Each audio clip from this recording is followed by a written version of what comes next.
Hi. It's 4 o'clock, and this is Dayton Roosevelt. It's a mess.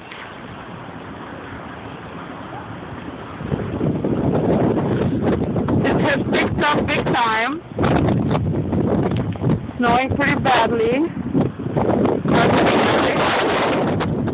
Windy, and lots of snow coming down. You can't see the Sears Tower or any buildings. I'm looking up north right now. So, I'm trying to go to the bank like a crazy person. And, this is what we got right now.